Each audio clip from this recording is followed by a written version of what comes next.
I am Tammy Petrosillo, a Franklin County citizen and educator, and Franklin County Board of Education member-elect for District 5.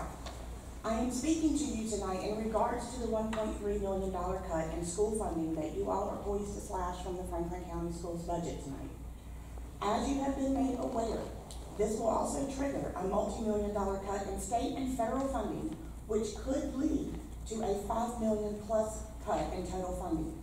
That would be catastrophically devastating to Franklin County schools.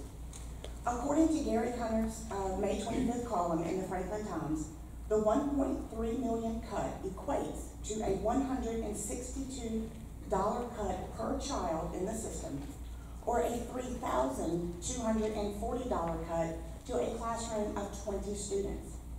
As a teacher, that shook me to the core, because I know how devastating that would be to our classrooms. Adding the additional cuts in state and federal funding, it would be beyond devastating. It would simply be catastrophic. No reason that I am aware of has been given to justify these cuts, and I see no point or purpose to these cuts, especially during a time when the cost of goods and services have increased exponentially.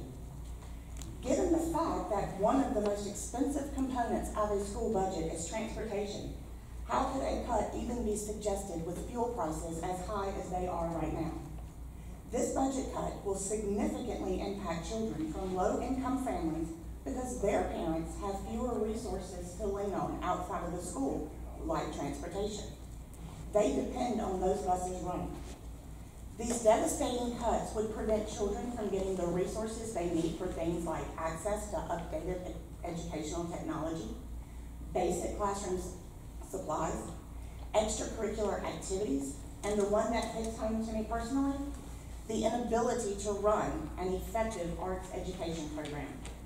These cuts would force schools to make hard decisions like eliminating those vital courses, increasing class sizes in grades 4 through 12.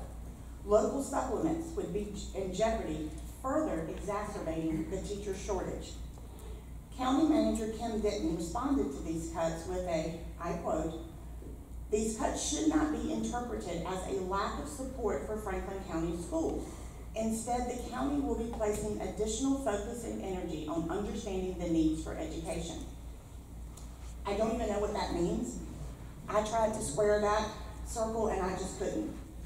You don't need to cut $1.3 million from the budget to focus on understanding education needs.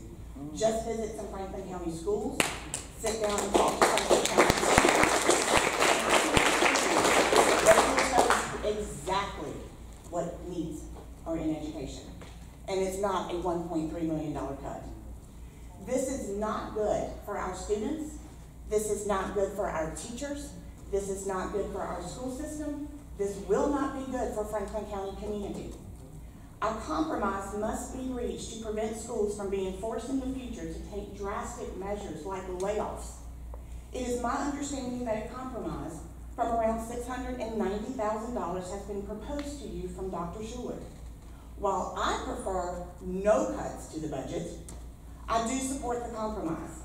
I urge you all to rescind the budget cut and fully fund Franklin County schools, or at the very least, honor Dr. Schuler's compromise. Our children's future depends on it. Thank you.